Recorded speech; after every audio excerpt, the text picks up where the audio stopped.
It is August the 21st, 2021 at 5:44 a.m. here locally. I've been up for about an hour and have been reading from a book I recently purchased called The Three Faces of the Goddess, Maiden, Mother, Crone, by initial D, initial J, Conway. I enjoy mythology because, from my perspective, I feel like it tells the cultural and societal tales of that time representing, hundreds to thousands to tens of thousands of years ago.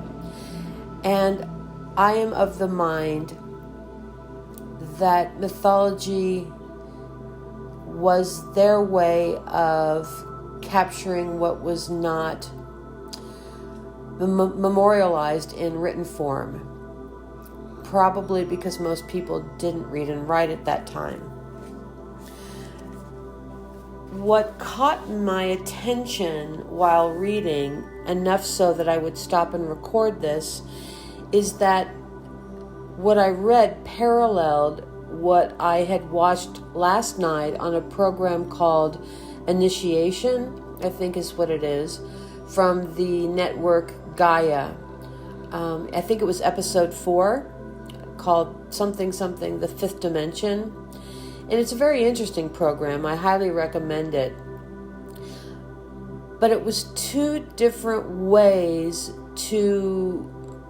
like two arrows going towards the same target point.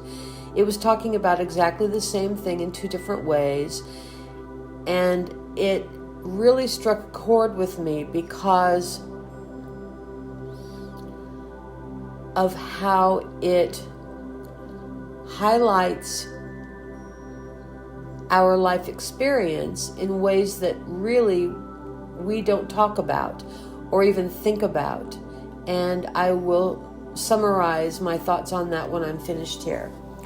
But let me read this to you. I'm on page 41. It is the end of the first section about the Maiden and the myths of the Maiden, and it really summarizes it. It says, "The faces of the Maiden aspect of the great goddess come in as many facets and descriptions as there are cultures around the world.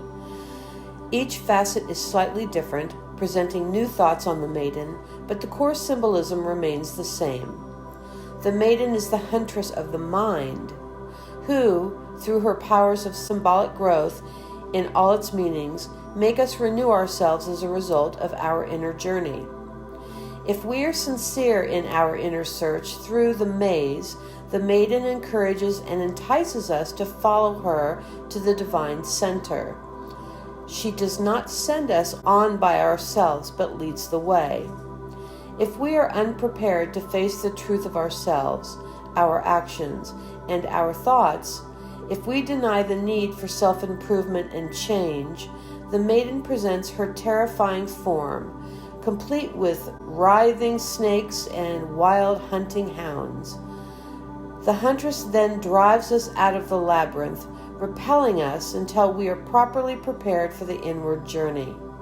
She protects us from the garbage that we have deposited in our subconscious until we can face that jumble of negatives and clean house." Now, what I got from that was, she's the huntress of the mind. She goes in and shines a light on those things that need attention. And if we ignore that and block it or poo-poo it or whatever, it comes up again and again in more fervent presentations until we finally are forced to deal with it. And until we get kicked out, repelled. I love that. She repels us back to our, let's basically say, out of the gift of being connected with the divine until we're ready. Because clearly we're not ready, because we're not willing to give up those things that hold us back. Now listen to this segment that I have captured from last night's program. What the host, Matias De Stefano, is referencing is the same concept, but taking the organic, native, energetic realm, basically things beyond our control as well, energy, and how energy interacts in ways that are both physical and non-physical in wave form, and puts us in a position where we are led to, let's say, a bridge, and we can cross that bridge if we're willing to address that we have to change, because on the other side of the bridge is a different way of being, whether it's another culture or, I don't know, it's going from the farm to the city to the farm, from the United States to Europe or another country where things are completely different, and we have to be ready. And basically that's the unknown. And once we open to the unknown, in other words, take a look at this experience we call the human life from another perspective. We simply step into a more fish-eye view of everything that's going on around us, so that if we are crossing that bridge and there are 10 people on one side and 10 people on the other and 10 people on the bridge, they each have their own perspective of how that experience is affecting them. But if we are a satellite and that beam is, or the camera is focusing and zoomed in on the area in and around the bridge, the perspective is global and can see everything. And from that perspective, you can see that the two people that are arguing, how that interrelates with the rest of the people there. Are there any chain reactions, etc. So I'll let you listen to that now, and then I will come back.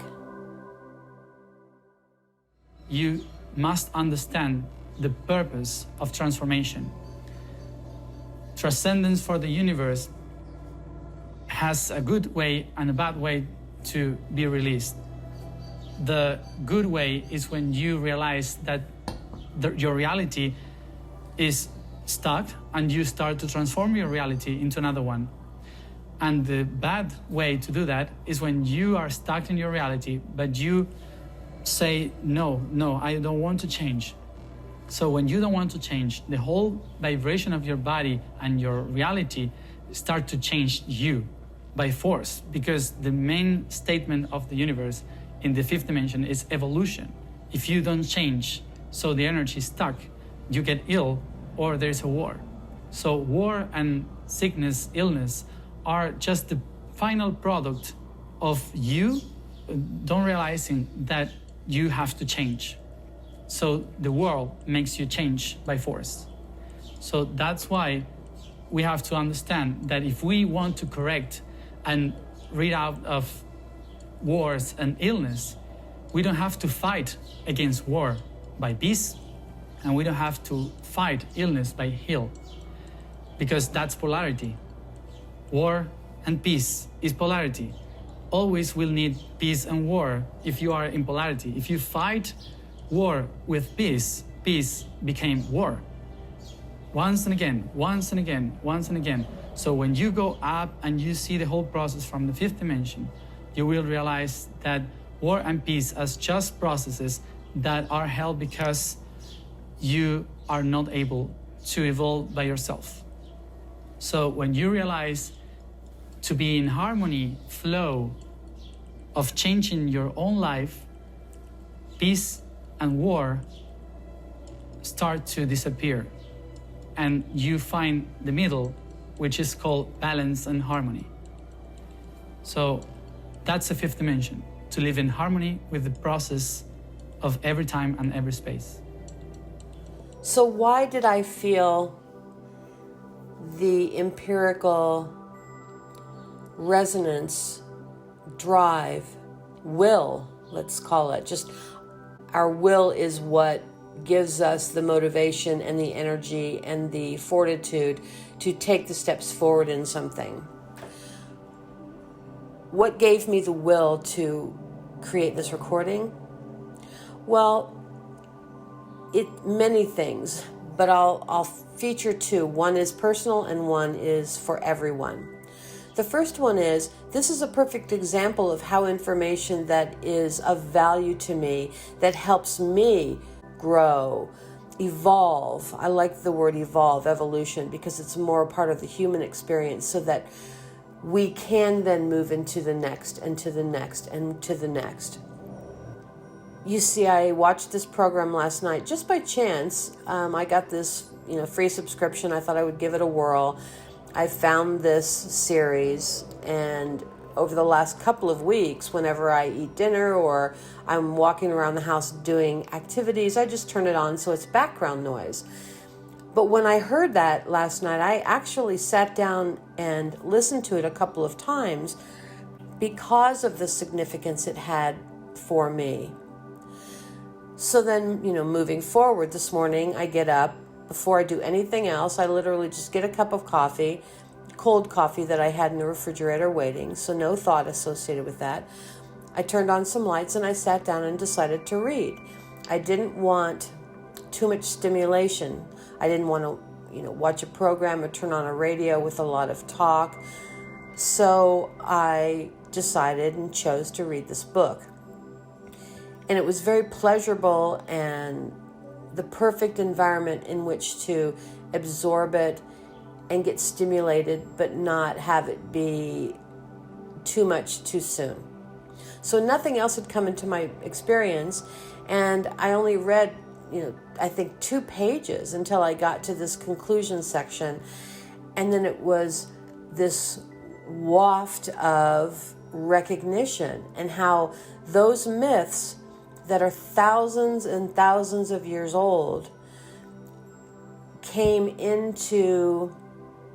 are representing something that I watched last night, are representing something that's talking more futuristically or evolutionarily. That's a mouthful. So you've got the extreme. You've got ancient history all the way up to, futuristic thinking. And they were talking about the same concept from different perspectives. That's how I get what some people call downloads, because I don't call them that. You just evolve or open to change and walk through that change with a very liquid and even kind of neutral position. I guess he was calling it balance. And this is the result of that. You are able to welcome in what is next, inviting you into contemplation. And I will probably get some kind of a third or maybe even a fourth confirmation of this, I would guess, this morning. I get them really close together. So, one more concluding thing. In this host's descriptions, he's talking about and comparing the dichotomy of peace and war. And I don't want people to get all, agitated by that, because it could do that if you listen to what he's talking about. But apply it to all. Somewhere earlier in that program, he said something about light and dark, and then compared it to love and hate. And I would like to extend that thought now out into war and peace. What he said was, and this is obviously a scientific concept as well, there is no such thing as darkness. There is only lack of light. And the lack of light creates darkness or the void. It doesn't really create it. It transfers or transcends to the void. So it isn't that there is light and there is dark. There is just light and absence of light. So even though he didn't take it any further than that, he talked about love and hate, but he didn't say what I'm about to say, because this is where my mind went. Well, if darkness is really just the absence of light, then why isn't it that, and it is as far as I'm concerned, but the way I was thinking was, well, then apply that to love and hate. Then hate isn't truly hate, it's just the absence of love. So if you look at the highest way that we talk about what we refer to as unconditional love, and then slowly take away just little bits of it. Let's just say that it is like light. You can't really say, you can't measure the degrees. It's just this fading in and fading out of light from, say, the sun. If you apply that to a feeling, to the vibration, the frequency of unconditional love, if you begin to take it away, you go closer and closer to neutrality, and then further and further to a lower vibration of hate. It isn't that you either hate or you love, that hate is just simply a lack of or an absence of love. Now apply that same thing to any dichotomy. In the case of peace and war, there isn't really war per se. If you look at it as a concept, it's a lack of peace that leads you to war. All of those principles can be applied. I wonder if that's a word. Applied globally, universally, spiritually, vibrationally, to all things, except, let's say, mathematics. And there's this ebb and flow. And as he says in there, the ebb and flow is to force is a hard, is a very strong word, impactful word, but I can't think of another one. It moves us exponentially forward in the process of evolution. And I mean that on every realm. Evolution as a society, evolution as a planet, evolution of humans, evolution of all life forms on Earth, evolution spiritually, evolution energetically, and on and on. So take a beat. Next time you have 20 seconds to 20 minutes, stop for a moment and just allow yourself to think about the concept of absence or lack versus being full or whole. And then also that same concept as applied to evolution. In both of these cases, in mythology and in spirituality, or the whatever you want to call this intuitive expression that was on that program last night, they were talking about how if you refuse change, well, change is then put upon you with more force, in ways that you cannot ignore until you accept the change. So the next time that you get angry at somebody, maybe it's not that you're angry at all. Maybe it's simply that there's change there for you to recognize, and you can't see it. You are avoiding it. You have chosen not to look at it because it's not anything that you have been exposed to yet. And see if it makes any significant adds benefits to your life journey. And I'll leave it there.